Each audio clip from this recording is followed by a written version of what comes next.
Thank you. बाकी सब लोग देखे हैं।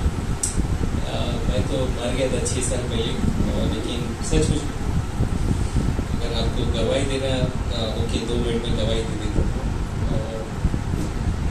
6 साल पहले जो एक्सीडेंट हुआ था वो मेरे सर पे अभी भी निशान है। 55 टाँके लगे, सिर्फ 55, ओके, सिर्फ 55 टाँके लगे। और मैं सिर्फ 1.5 दिन आईसीयू में था। कि सिर्फ 1.5 दिन में वापस आए। ये सिर्फ विश्वासी के साथ ही हो सकता है। ठीक, और एकदम कुछ लोग अभी भी मिलते हैं, कैसे आप ठीक तो है ना? नहीं, मैं कभी कभी दूसरे के घर में चले जाता हूँ। कभी कभी फिर वो लोग जो है मेरी पत्नी को फोन करते हैं, वो बुलाते हैं कि आपके पति इधर आ गए। नहीं, ऐसा कुछ कभी नहीं हुआ। परमेश्वर की दया से परमेश्वर ने पूरी तरह चंगाई दी और सब कुछ ठीक है और परमेश्वर की कृपा है। और 6 साल पहले एक दुर्घटना हुई थी बस कि, और सिर्फ सर पे ही मार लगी है और किधर नहीं, शरीर में किधर भी मार, सिर्फ सर। तो इस तरह परमेश्वर, हमारा परमेश्वर ऐसा बचाते हैं कि, और ये हमारा परमेश्वर। और सचमुच में जिस तरह पास्टर दिनेश का और उसके परिवार का धन्यवाद देना चाहता हूँ आप सबका भी, कि मुझे मौका मिला है कि आप पर आने के लिए। और ये मेरी बहुत चाहत थी कि मैं यहाँ पर आऊँ। असल में देखे गए तो मैं इतवार का दिन पास्टर दिनेश के ससुराल में जाके प्रचार करता हूँ कि पास्टर दिनेश के ससुराल में कहाँ पर है आपको मालूम है ना? बोईसर में। ओके, मैं तो बोईसर से आप सबके लिए बहुत ही अभिनंदन लेकर आया हूँ, ग्रीटिंग्स ओके आपके ससुराल से। कल भी वहाँ पर बहुत अच्छा सभा हुई थी। तो ये सब है, बहुत ही अच्छा समय गुजरा था। और मेरी बहुत चाहत थी बहुत दिन से कि मैं यहाँ पर आऊँ, बहुत लोगों से नहीं मिला था बहुत सालों साल। तो चलो वो लोग यहाँ पर आया। ओके, धन्यवाद मेरा स्वागत के लिए। ओके, आइए वचन में जाते हैं। आज वचन में मार्कुस का 5वां अध्याय, मार्कुस का 5वां अध्याय। और हम जो ये जाना पहचाना वचन है, लेकिन बहुत ही महत्वपूर्ण वचन है। और आइए पहले प्रार्थना कर लेते। मत्ती का 5वां अध्याय 25 से 30 वचन तक, 34 वचन तक। मत्ती का 5वां अध्याय वचन 25 से 34 वचन तक। आइए प्रार्थना करते हैं। स्वर्गीय पिता, धन्यवाद देते हैं आज इस दिन के लिए, इस समय के लिए, इस मौके के लिए प्रभु, कि आपने हमें पूरे हफ्ते संभाल कर फिर से मिलवाया। धन्यवाद प्रभु। ये आपकी सिर्फ योजना है, आपकी दया है, आपकी कृपा है, आपका अनुग्रह है हम पर। धन्यवाद देते हैं प्रभु। आज तक आपने बचाया हमें और आगे भी तू ही बचाएगा प्रभु। और तेरे सिवा हम कहाँ जा सकते हैं प्रभु, क्योंकि जीवन का वचन आप ही के पास है प्रभु। धन्यवाद। आज इस वचन को आशीष दीजिए, मुझे अभिषेक कर और मेरे द्वारा हम सबसे बातें कर। यीशु मसीह के नाम से प्रार्थना करते हैं हमें। ओके, मार्कुस का 5वां अध्याय वचन 25 से। एक स्त्री थी जिसको 12 वर्ष से लहू बहने का रोग था। ओके, ये बहुत ही जाना पहचाना कहानी है, हम बार बार पढ़ चुके हैं। 26वां वचन।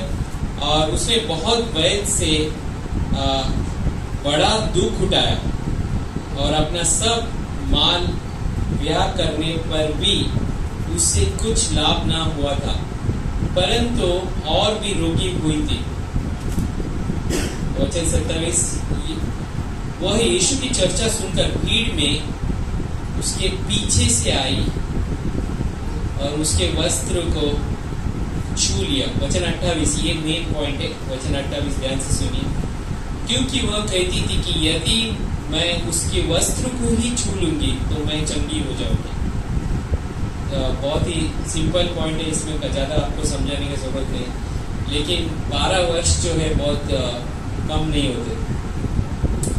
कि 12 वर्ष, एक दिन चलेगा, 2 दिन चलेगा। आपने कभी किसी को लहू बहते हुए देखा अपने शरीर से?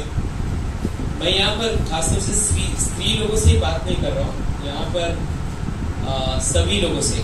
मतलब हम सब इसकी कैटेगरी में हो सकता है। हमारे पास भी 12 वर्ष से कोई ऐसा कहानी है जो कभी रुकी नहीं है। 12 वर्ष से कुछ ऐसे तकलीफ से हम गुजर रहे जिसका उत्तर अभी तक नहीं मिला है।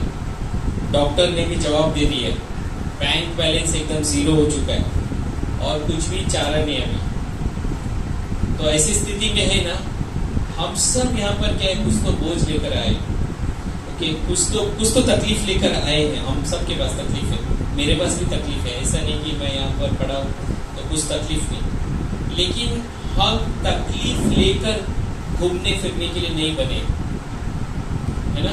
हम तकलीफ लेकर, तो हमें बाइबल क्या बोलती है कि अपना बोझ जो है पूरी तरह यीशु के ऊपर डालो और वो संभालेगा। लेकिन कई बार क्या होता है, हमारा ये दिमाग जो है वो कई बार क्या होते हैं, जवाब देते हैं नहीं, यीशु क्यों वो इतने व्यस्त है, क्यों उसको परेशान करना, है ना। यीशु बहुत जगह व्यस्त है, क्यों परेशान करना। तो क्यों ना हम अपने तरीके से इस्तेमाल किया जाए कुछ तो, है ना।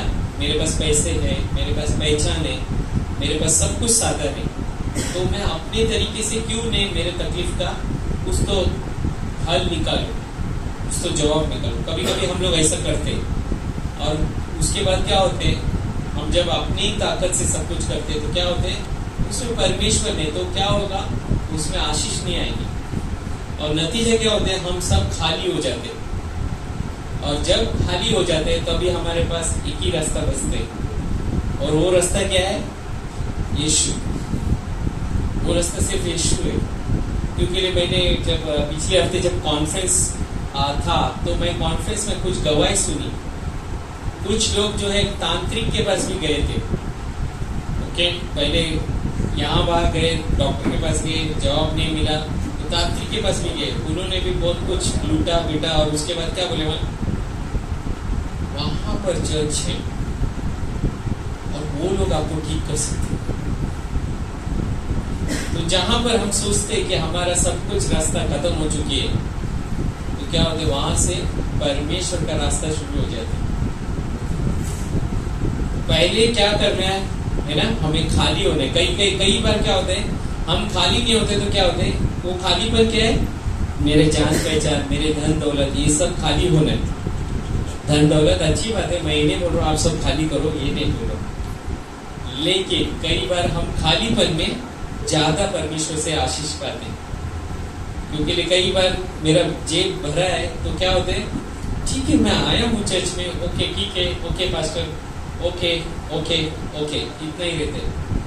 लेकिन सब कुछ खाली है तो क्या होते है, मुझे इस वचन से, इस किताब से बहुत कुछ मिलती है जब मैं खाली होता हूँ। तो कितने खाली है आज, मैं तो खाली हूँ। तो जो खाली है उसको ही करेगा परमेश्वर, है ना। अभी अगर समझो कोई भूखा आपके घर में आता है, कोई भी अनजान व्यक्ति से, अब वो सिर्फ इतना ही बोलेगा कि मैं भूखा हूँ, बहुत दिन से खाना नहीं खाया, तो आपको उसके खाना खिलाने में जो आनंद है वो कहीं और नहीं मिलेगा। क्योंकि वो जिस तरह खाएगा वो ऐसे सोच के खाएगा कि ये दुनिया का सबसे स्वादिष्ट भोजन है ना। उसी तरह परमेश्वर के पास भी जब हम पूरी तरह खाली होके आते हैं, परमेश्वर भी हमें देते हैं, उसके वचनों के द्वारा वो आशीष देते हैं। क्योंकि ये औरत भी इसी तरह थी, ये औरत के पास सब कुछ खत्म हुआ और उसे मालूम पड़ा एक दिन कि उस नगर में जहां पर वो रहती है यीशु मसीह आने वाली। लेकिन पुराने नियम के अनुसार जब कोई स्त्री को ऐसी बीमारी है तो वो तो जा नहीं सकती है, क्योंकि वो भी किसी को छू लेगी या फिर कोई भी अनजाने में उसको छू लेगा, तो दोनों अछूत हो सकते है ना। ये प्रथा आज भी है, ये प्रथा आज भी है। क्योंकि मुझे भी याद है जब मेरे भाई का शादी हुआ था तो कुछ लेडीज लोग जो है मिसिंग थी, है ना। ये प्रथा आज भी है, क्यों? क्योंकि वो अशुद्ध है। लेकिन हमारा परमेश्वर के पास हम आते हैं, कुछ भी साफ सुथरा होने की जरूरत नहीं, जैसे है वैसे आ रहा है। कई बार वो हम क्या बोलते हैं, ठीक है सब ठीक होने के बाद मैं आऊंगा, ओके सब ठीक होने के बाद आऊंगा। नहीं, परमेश्वर कैसा बोला था, जैसे है वैसे आओ, और कुछ आपको बदलने का जरूरत नहीं। बदलने का काम किसका है? परमेश्वर का। वो हमें बदलेगा, क्योंकि बदलने का काम सिर्फ उसका ही है, और कोई हमें नहीं बदल सकता। मुझे भी कोई नहीं बदल सकता। ओके, कई बार लोग समझते हैं, लोग बोलते हैं कि मैं इसको बदल के रहूंगा मुझे, लेकिन नहीं, मैं नहीं बदलूंगा, सिर्फ परमेश्वर बदल सकता है ना। तो इस स्त्री का भी वही स्थिति था। 1 महीने, 1 साल, 2 साल, 3 साल, बहुत बार कई जगह गई रही है ये औरत। इस अवस्था में बहुत जगह गई रही, और जाना का भी इतना आसान नहीं। ओके, जाने का भी इतना आसान नहीं। और हमें मालूम है, क्योंकि जब ये मैसेज के लिए मैं तैयारी कर रहा था, तो मैंने एक डॉक्टर को फोन किया। ओके, एक डॉक्टर को, और मैंने देखा कि उससे पूछता हूँ कि जब कोई ऐसी अवस्था में है, ओके, जिसे इस तरह का बीमारी है, तो उसकी स्थिति क्या हो सकती है? ओके, उसकी स्थिति क्या हो सकती है? तो मैंने ये पाया, और डॉक्टर ने बोला,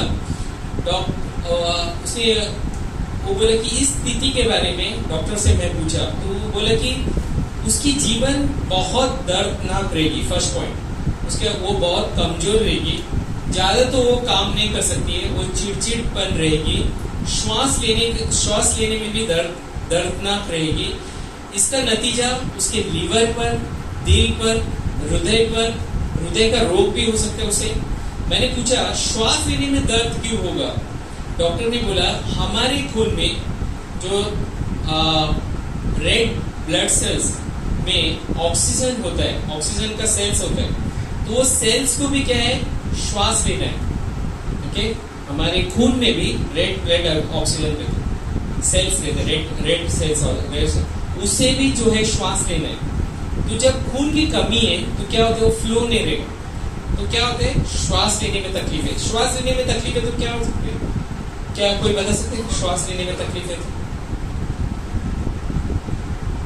धीरे धीरे जल्दी मर सकते हैं। सिंपल है ना?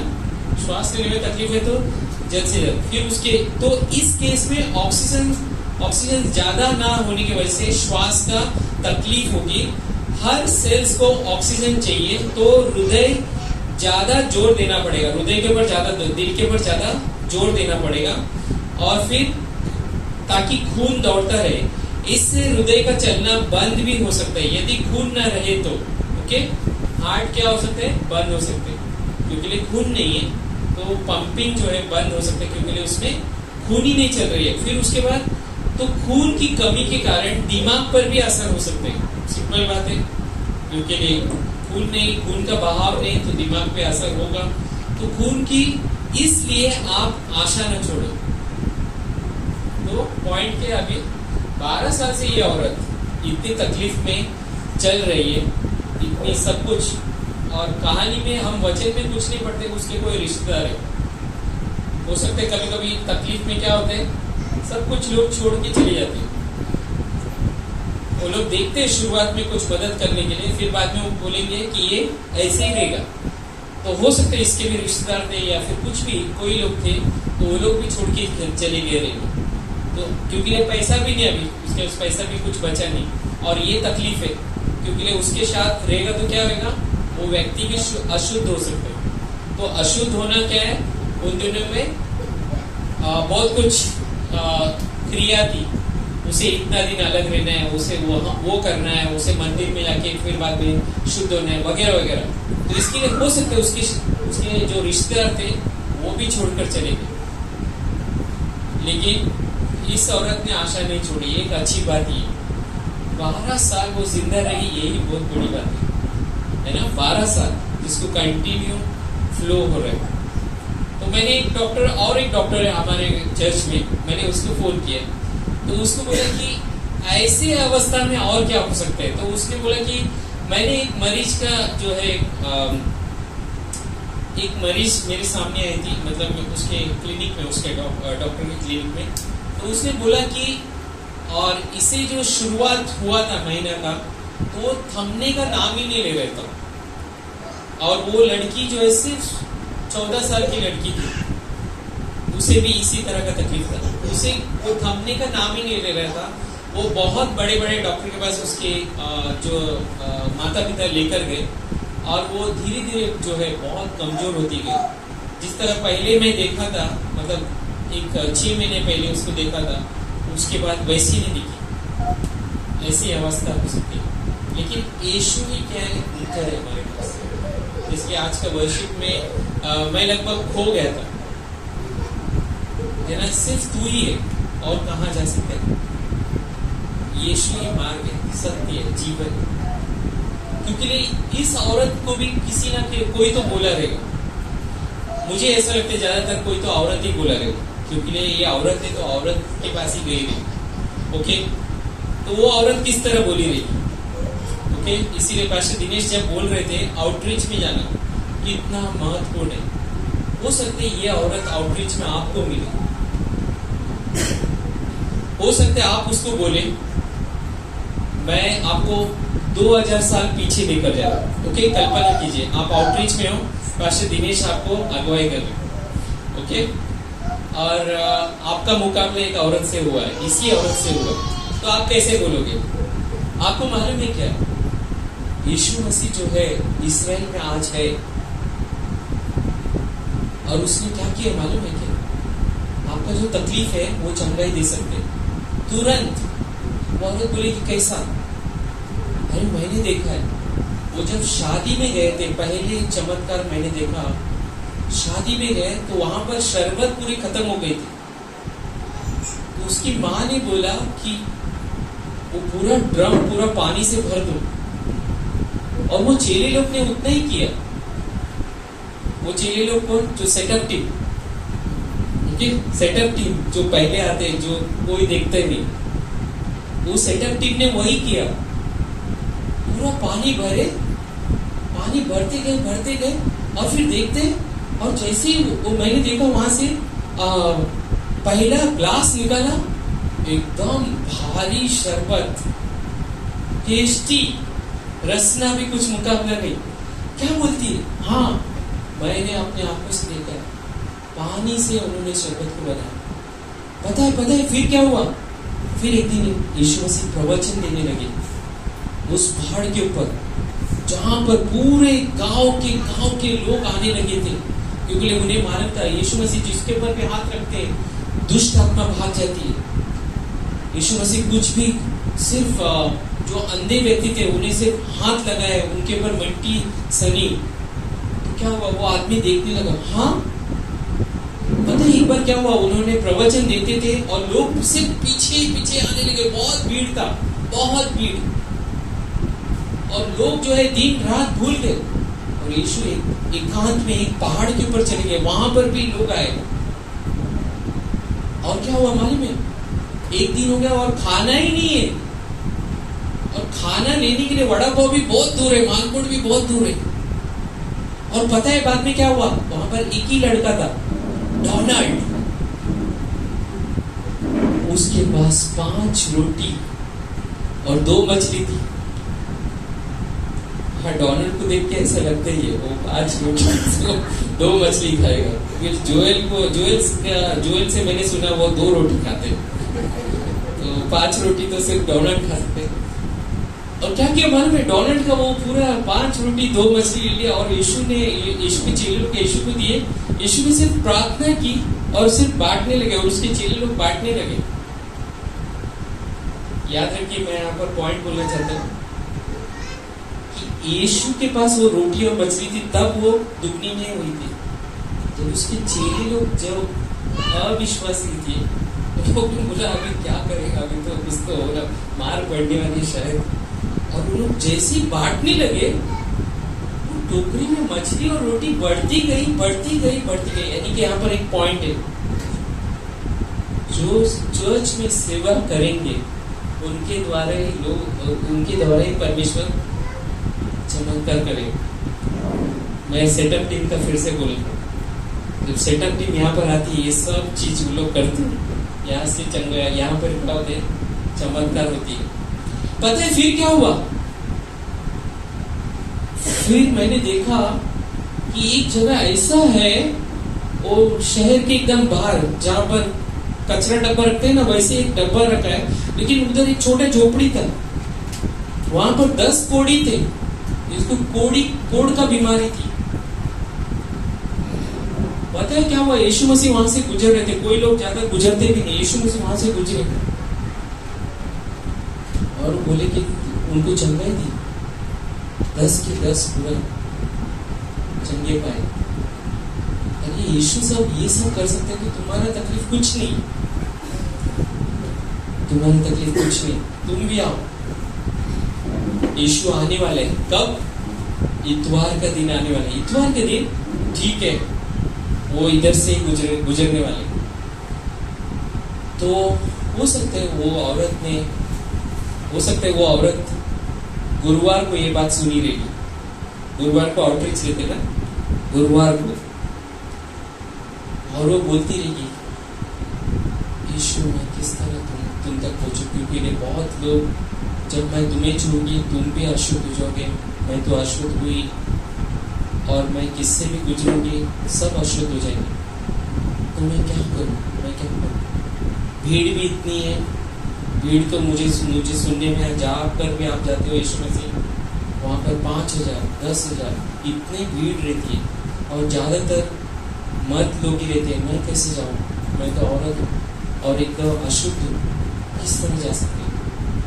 वो बोलने लगी मैं सिर्फ उसके वस्त्र को ही छूऊंगी, मैं सिर्फ उसके वस्त्र को ही छूऊंगी, मैं सिर्फ उसके वस्त्र को ही छूऊंगी, मैं सिर्फ उसके वस्त्र को। कभी कभी मैंने कॉन्फ्रेंस में एक बात सुनी पास्टर शैले ने यही वचन को अलग तरीके से बोले थे। वो बोले कि यदि मैं सिर्फ मानपुर चर्च में जाती हूँ, यदि मैं सिर्फ मानपुर चर्च में जाता रहूँ, यदि मैं सिर्फ मानपुर चर्च में जाता रहूँ, मेरा विश्वास बढ़ेगा और परमेश्वर मेरा हर एक चीजें जो है वो बदल देगा, है ना।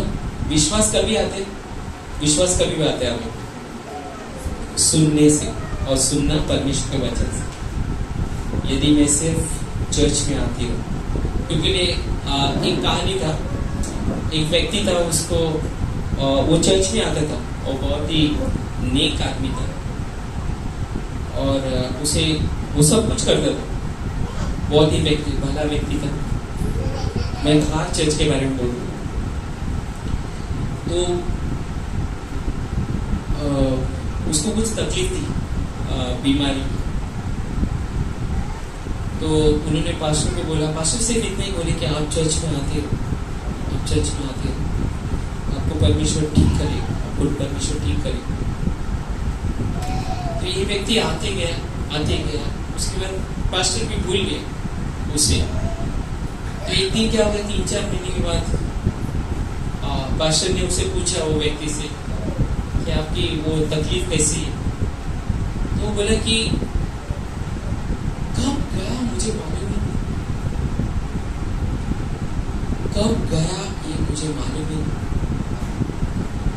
क्योंकि वो 10 कोड़ी को परमेश्वर ने क्या किया था, चंगाई दिया था, जाकर अभी मंदिर में आके याजक को दिखा दो। तो वो लोग जाने लगे, तो क्या हुआ, वो कोड़ी लोग उधर ही चंगाई पाए, जाते जाते चंगाई पाए, लेकिन उसमें से एक ही कोड़ी आकर परमेश्वर को धन्यवाद। तो इसीलिए उम्मीद नहीं छोड़नी है। जब ये औरत 12 साल तक ये सब कुछ से झेल सकती है, सहन कर सकती है, क्योंकि स्थिति क्या हो रहा है, दिन पर दिन बदतर होते जा रही है। दिन पर दिन उसे कोई तो बोल रहा है आप उधर जाओ, साइन में जाओ, साइन हॉस्पिटल बहुत अच्छे, साइन में गए, साइन में सब टेस्ट कर रहे, सब कुछ लाइन में है, सब कुछ आपको मालूम है हॉस्पिटल में, वहां पर उतना खर्च हुआ कुछ नहीं। आप बॉम्बे हॉस्पिटल में जाओ, बॉम्बे, आप बोईसर में जाओ, बोईसर में बहुत अच्छे, वहां पर एक तांत्रिक बाबा पड़ते, वो कुछ तो करेगा आपके लिए, वहां पर भी पैसा सब कुछ है, कुछ नहीं हो। लेकिन यहाँ पर ये औरत ने जैसे यीशु के बारे में सुना, यीशु के वचन के बारे में सुना, उसके विश्वास के बारे में, इसीलिए आउटरीच जरूरी है दोस्तों। हाँ, अगर आप बोलेंगे कुछ सवाल रहेगा आपका, वो भी जवाब देता हूँ, सवाल मैं ही करूंगा, जवाब भी मैं ही, आपका सवाल रहेगा। आउटरीच तो पास्टर का काम है, सिर्फ आदमी लोग जा सकते हैं, मैं अकेली लेडीज कैसे जा सकती हूँ? जब ये अकेली लेडीज इतना कार्य कर सकती है, तो हम तो अच्छे खासे है ना। मैं लेडीज बोले तो यहाँ पर सभी पुरुष लोगों के लिए भी बोल रहा हूँ, ऐसे नहीं कि सिर्फ लेडीज को एड्रेस कर रहा हूँ, फिर से दूसरा बार बोल रहा हूँ। तो कोई नहीं आए ना आए, क्योंकि मैं किसके लिए जाता हूँ? पास्टर दिनेश के लिए जाता हूँ? नहीं, मैं पास्टर दिनेश के लिए कभी नहीं जाता। मैं किसके लिए जा रहा हूँ? परमेश्वर के लिए। क्योंकि परमेश्वर ने मेरे जीवन में बहुत बड़ा कार्य किया है, तो मैं क्या करूँगा? परमेश्वर के लिए, परमेश्वर के लिए मैं हाथ उठा के गाऊंगा, है ना। मैं यहाँ पर किसी को बताने के लिए नहीं आता हूँ किस तरह मैं खाता हूँ, किस तरह मैं क्या करता हूँ। ये मेरा और परमेश्वर का आपसी मामला है, लेकिन मैं यहाँ पर सिर्फ परमेश्वर के लिए आता हूँ, किसी के लिए नहीं, मेरे दोस्त के लिए भी नहीं। ओके, हम सब परिवार है, एक बात बराबर है, हम सब परिवार है और हमें एक दूसरे की जरूरत है। जब हम एक दूसरे की गवाही सुनते हैं तो क्या होता है, हमें हमारा विश्वास और बढ़ता है ना। हम देखते हैं कि हाँ, ये व्यक्ति ने इस तकलीफ में इस तरह किया, तो मैं भी क्या करूँगा? उस तरह करूँगा। क्योंकि फिर मेरी भी गवाही आप सुनोगे तो आपको भी एक विश्वास आएगा, आप भी बोलोगे हाँ, उसने वो काम किया था उस तकलीफ में, चलो मैं भी उस तरह करूँ। इसीलिए हमें रोज मिलते रहना। इसलिए पास्टर ने यहाँ पर खड़ा रह के सूचना दी, 7 दिन कुछ ना कुछ तो प्रोग्राम है ना। क्योंकि वचन क्या बोलती है? दिन बहुत नजदीक है। किसका? किसके लिए नजदीक है? परमेश्वर का आना। तो वचन क्या बोलती है? जितना ज्यादा हो सके आप मिलो, है ना, जितना ज्यादा हो सके आप मिलो।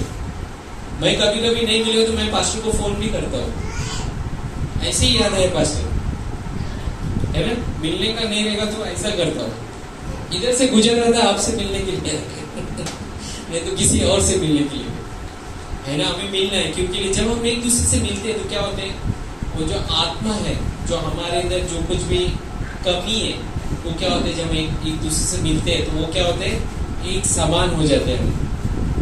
इसीलिए मिलना जरूरी है और कोई कारण से नहीं। क्योंकि हम यहाँ पर आते हैं तो हम हमारा एक दूसरे का देख के विश्वास बढ़ता है, इसीलिए।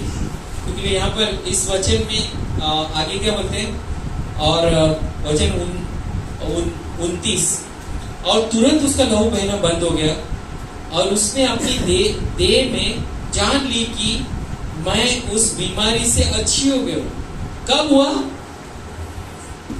कब हुआ उसका लहू बहना? कब हुआ? जब उसने छुआ। तुरंत तुरंत। डॉक्टर तो समय देते, तुरंत जैसे ही उसने छुआ। हम सब यहाँ पर चर्च में आए, हमारा क्वेश्चन रहेगा आज यीशु तो नहीं है, मैं कैसे छू? हम अपने कर्मों के द्वारा, मतलब सेवकाई के द्वारा, हम उसकी स्तुति आराधना के द्वारा, हम वचन पढ़कर हम परमेश्वर को छू सकते हैं। हमारे विश्वास के द्वारा हम परमेश्वर को छू सकते हैं, क्योंकि परमेश्वर कभी बदलता नहीं है। जरूरी नहीं कि यीशु मसीह आज इधर है, लेकिन यीशु मसीह के नाम से इतने जन है ना, तुरंत उसका क्या हो गया? लहू बहना बंद, तुरंत, कुछ समय भी नहीं लगा। और आगे देखो उसका और भी क्या क्या चेंजेस होते हैं। 30वां वचन, यीशु ने तुरंत अपने में जान लिया कि मुझ में से सामर्थ निकली है, और भीड़ में पीछे फिरकर पूछा, मेरे वस्त्र को किसने छुआ? उसके चेले ने उसने उससे कहा, तू देखता है कि भीड़ तुझ पर गिर पड़ती है, यानी कि बहुत सारा भीड़ है, 15,000 से ज्यादा हो सकते हैं, और तू कहता है कि किसने मुझे छुआ? 32वां वचन, तब उस औरत ने उसे देखने के लिए, जिसने यह काम किया था, चारों ओर दृष्टि की। तब वह स्त्री यह जानकर कि मेरी कैसी भलाई हुई है, डरती हुई, कांपती हुई, उसके पांव पर गिरकर उससे सब हाल सच सच कह दिया, कि सच सच कह दिया सब कुछ। क्योंकि परमेश्वर को क्या, इसका मतलब क्या, परमेश्वर को मालूम नहीं था कि किसने छुआ है? परमेश्वर सब कुछ मालूम है, वो सर्वव्यापी है, सर्वज्ञानी है। लेकिन यीशु मसीह यहाँ पर क्यों बुलाया? ताकि सब लोग जाने, सब लोग। क्योंकि जब मैं डोनाल्ड के साथ में यहाँ पर आ रहा था आज दोपहर को, डोनाल्ड ने एक बात कही, उन्होंने बोला कि हम सबके जीवन में एक गवाही है ना। कभी कभी मैं आउटरीच में आता हूँ, मैं सुसमाचार नहीं बोलता हूँ, मेरी गवाही बोलता हूँ, है ना, मेरी गवाही बोलता हूँ कि मुझे परमेश्वर ने क्या किया, मैं पहले कैसा था, अब कैसा हूँ, आगे क्या होगा। सिर्फ सिंपल 3 पॉइंट आपको बोलना है, आपको कुछ बताने की जरूरत नहीं। सुसमाचार नहीं आ रही, कोई बात नहीं, आपका गवाही बोलो। क्योंकि एक बार क्या हुआ, एक प्रचारक है ना, प्रचार कर रहा था जोर जोर से, रास्ते में बीच सड़क पर खड़ा रह के प्रचार कर रहा था। तो कुछ लोग आए उसको रोकने के लिए, उसको रुकवाने के लिए, ये प्रचार बंद करो करके। तो वहां से एक लड़की है, छोटी लड़की, अंकल अंकल इसे प्रचार करने दो, क्योंकि इसके जीवन में परमेश्वर यीशु मसीह ने बहुत बड़ा काम किया। मेरे पिताजी पहले बहुत पीते थे, बहुत मारते थे मम्मी को, और कुछ काम नहीं करते थे, आज वो सब कुछ करते, बहुत अच्छे डैड की। इसलिए इसे प्रचार करने दो। आपके भी जीवन में, मेरे जीवन में बहुत परमेश्वर ने कार्य किया, इसीलिए हमें भी प्रचार करना है, कैसा भी होने दो। जब मैं पहले बार प्रचार करने गया था, आज से मैं बोलना चाहता हूँ 30 साल पहले की बात है। ओके, 30 साल पहले मैं विश्वास में आया, मुझे कुछ मालूम नहीं था, मैं सिर्फ पास्टर के साथ में रोड में गया, और वो दिन है और आज का दिन। क्योंकि जब आप वहां पर जाओगे ना, ऑटोमेटिक आप बोलोगे सब कुछ, ऑटोमेटिक क्या बोलना है, कैसे बोलना है, वो सब पवित्र आत्मा आपको बताएगी। आपको सिर्फ हाजिर रहना है, जैसे यहाँ पर आए है ना, वैसे ही उधर आउटरीच में हाजिर रहना है बस, बाकी सब काम वो करेगा। क्योंकि कभी कभी कोई बीमार रहते हॉस्पिटल में, ओके, आप बीमार व्यक्ति को जाके कुछ बोलते हो क्या, वो तो पहले परेशान है, दुखी है, क्या करते हो आप सिर्फ उसके उधर खड़े रहते हो, आपकी उपस्थिति उसके लिए बहुत महत्वपूर्ण है ना। तो आउटरीच भी इसी तरह है। ये दुनिया में सब लोग जो है ना, वो लोग नरक के रास्ते में, हमें सिर्फ उपस्थित रहना, बाकी सब काम क्या होगा, परमेश्वर करेगा। क्योंकि जैसा हम वो करेंगे तो क्या होगा, धीरे धीरे मेरे अंदर जो कुछ भी तकलीफ है, हो सकता है 12 वर्ष से, हो सकता है 15 साल से कोई तकलीफ है, हो सकता है सालों साल मेरे परिवार में कुछ तकलीफ है, मेरे गांव में कुछ तकलीफ है, मेरे कामकाज में कुछ तकलीफ है, और मेरे कामकाज में कुछ तकलीफ है। तो क्या करना है, सिर्फ हाजिर रहना है। क्योंकि मैं एक बार कोई एक प्रचारक को सुना था, कई साल पहले मुझे काम नहीं था, ओके, एक्सीडेंट होने के बाद मुझे काम ही नहीं मिल रहा था। ओके, मैं बोलना चाहता हूँ, एक्सीडेंट होते ही मुझे काम नहीं मिल रहा था, क्योंकि थोड़ा दिन ऐसे ही बैठ गया, मेरा जो काम था वो भी चले गया। क्योंकि हो सकता है मेरे सेठ ने सुना रहेगा, 55 टाके लगे, ये बराबर काम करेगी। तो उसके बाद क्या हुआ, मैं कभी घर पे बैठा नहीं, मेरा चर्च जो है कम से कम 6 किलोमीटर दूर था। तो मैं एक दिन भी हमारे चर्च में, जो चर्च में मैं जाता था, रोज कुछ ना कुछ तो रहता था, बाइबल कॉलेज और फिर प्रचार करना, ये वगैरह वगैरह सब कुछ था। मैं रोज जाता था, उल्टा पहले ही जाता था, सेटअप में भी काम मदद करता था, मैं चलकर जाता था और किसी को नहीं बोलता था, चलकर जाता था, चलकर ही आता था। परमेश्वर ने मेरी सुनी, परमेश्वर ने देखा, और परमेश्वर ने मुझे ऐसा जीवन का सबसे, मैं बोलना चाहता हूँ, सबसे बेस्ट जॉब दिया मुझे उन दिनों में, सबसे बेहतरीन, जो मेरा पसंदीदा काम था। और क्या काम मिला, मतलब मैं संक्षेप में बोलना चाहता हूँ, मैं टीबी पेशेंट को मिलने का था, और एक टीबी पेशेंट मिलेगा, उसके साथ मुझे 9 महीना गुजारना है, क्योंकि गुजारनी है, मतलब उसके टच में रहना है, उसे समझाना है, वगैरह वगैरह। इन दिनों में मैं क्या करता था, गॉस्पेल भी बताता था, ओके, और मैं ऑफिसर के जैसे जाता था, उसको काउंसलिंग करना, उसको समझाना, क्योंकि टीबी एक ऐसा बीमारी है, उसमें जब दवा खाओगे तो आपको जीने का कोई भी आशा नहीं रहती है, तो उसे बचा के रखना है। क्योंकि वो मर गया तो मेरे ऑफिसर मुझे डांटेगा, उसे मरने नहीं देना, उसे काउंसलिंग कर, क्योंकि टीबी का दवा जो है बहुत ही ज्यादा पावरफुल रहता है। क्योंकि हर दिन एक टीबी पेशेंट को कम से कम 4000 mg दवा खाने का, 4000 mg समझ रहे आप, रोज। और सपोज मेरा पेशेंट वो ठीक नहीं हो रहा है, कोई कोई पेशेंट क्या होता है वो झूठ भी बोलते हैं, हाँ दवा खाए, हाँ सर मैं खा ली। मुझे धीरे धीरे मुझे डॉक्टर भी बोलने लगते हैं पेशेंट को। आज भी कुछ पेशेंट लोग का फोन आता है, तो कुछ पेशेंट टीवी में ऐसा भी है कि आप अगर दवा नहीं बराबर नहीं लोगे तो क्या होता है, आपकी जो कैटेगरी है वो बढ़ती जाती है। नेक्स्ट कैटेगरी क्या है, एमडीआर में उसे दवा नहीं, पहले 6 महीना पूरा इंजेक्शन ही लेना पड़ता है। तब वो श्रेणी में अगर पहुंचेगा तो मेरे अधिकारी मुझे डांटेंगे क्योंकि आपने बराबर इसको ट्रीटमेंट नहीं किया। ओके, तो ये क्या हुआ, इसका डिग्री बढ़ गया।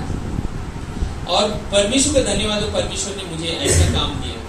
मैं लगभग मैं बोलना चाहता हूँ 4 साल उसमें काम किया, बहुत ही अच्छा। मैं बहुत सारे पेशेंट लोग से मिला, उन्हें परमेश्वर का बारे में बोलने का भी मौका मिला, और बहुत से पेशेंट लोग ठीक भी हुए, और बहुत से पेशेंट लोग इतने विश्वास करते हैं, डॉक्टर भी जो भी दवा देगा वो खाने से पहले मेरे को फोन करते कि ये खाओ क्या, पर डॉक्टर ने ये दवा दी, क्योंकि हम सबको एक ट्रेनिंग मिली थी। इसीलिए हम डॉक्टर जो जानते हैं वो हमें भी मालूम रहता है कौन सा दवा है, क्या होगा, क्या साइड इफेक्ट है, कैसा उल्टी होगा, कब चक्कर आएगी, कब आपके बाल झड़ने लगेंगे वगैरह, ये सब साइड इफेक्ट है। तो ये सब हम जानते थे।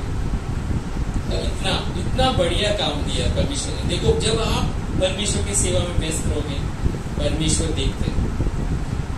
और मुझे ये नौकरी का कोई भी उम्मीद ही नहीं था, पहले बात कोई उम्मीद, मेरे पास क्वालिफिकेशन भी इतना नहीं था, और परमेश्वर ने दिया। इसीलिए हमें क्या करने देना है। आखिरी वचन, ये देखो, ये सबसे बेहतरीन वचन है, 34वां वचन। उसने उससे पूछा, मतलब यीशु ने उस औरत से पूछा, पुत्री तेरे विश्वास ने तुझे चंगा किया है, कुशल से जा और अपनी इस बीमारी से बची रहे। अब क्या हुआ, पहले हम लोग कभी भी इसका हेडिंग क्या पढ़ते हैं, यहाँ पर मेरे बाइबल में लिखा है एक रोगी स्त्री। अब इसका नाम क्या बदल गया, पुत्री। फर्स्ट टाइम यीशु मसीह पहली बार और आखिरी बार किसी को पुत्री करके बोला। एक रोगी स्त्री थी, उसका पहचान देखो कभी कितने टाइम में बदल गया, तुरंत। कब बदल गया, बोलिए, तुरंत। जब हम भी यीशु मसीह पर विश्वास करते हैं, जब हम भी यीशु मसीह पर कोई भी चीज के लिए विश्वास करते हैं, तो क्या होते तुरंत सब कुछ, हमारी पहचान बदल जाती है। ओके, हम क्या थे पहले वो इम्पोर्टेंट नहीं। कई बार लोग क्या सोचते हैं, मेरे बीमारी मेरी पहचान है। कुछ लोग बीमारी को बताने में बहुत गर्व महसूस करते हैं, मेरे को ऐसा है, मेरे को ऐसा है, पता है मेरे को ये वो है। यूहन्ना का 5वां अध्याय में एक व्यक्ति है, यूहन्ना का 5वां अध्याय में 38 साल से एक ही जगह पड़ा है, बीमार व्यक्ति। जब यीशु मसीह आके पूछते तो वो दूसरे के ऊपर दोष लगाते, कोई मेरे को मदद नहीं किया, कोई नहीं किया। यीशु मसीह फिर भी पूछते, क्या तू ठीक होना चाहते? क्योंकि यीशु मसीह हमारी इच्छा के बगैर कुछ नहीं कर सकते। आपका इच्छा रहना चाहिए, आपका इच्छा है तो यीशु मसीह ठीक करेगा। आपका इच्छा है कोई भी बंधन है वो यीशु मसीह तोड़ेगा। आपका इच्छा है आप उसको ऐसे ही पाल के रखोगे, ठीक है, वैसे ही रहेगा। 38 साल हो सकते हैं, कितना भी साल हो सकते हैं, 12 साल, कितना भी साल, कोई भी काम वैसे ही रहेगा। तो आपकी इच्छा रहना चाहिए। लेकिन इस औरत के बारे में वाकई पूरी तरह उसकी जिंदगी बदल गई, एक पल भर में, तुरंत उसकी, क्योंकि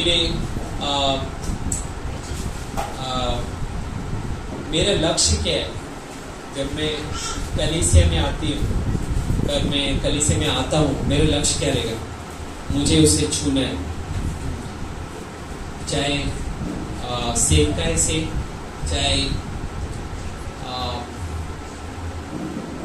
चाहे वचनों के द्वारा, चाहे कुछ भी, किसी भी तरह, छोटी से छोटी तरह, मुझे उसे छूना है।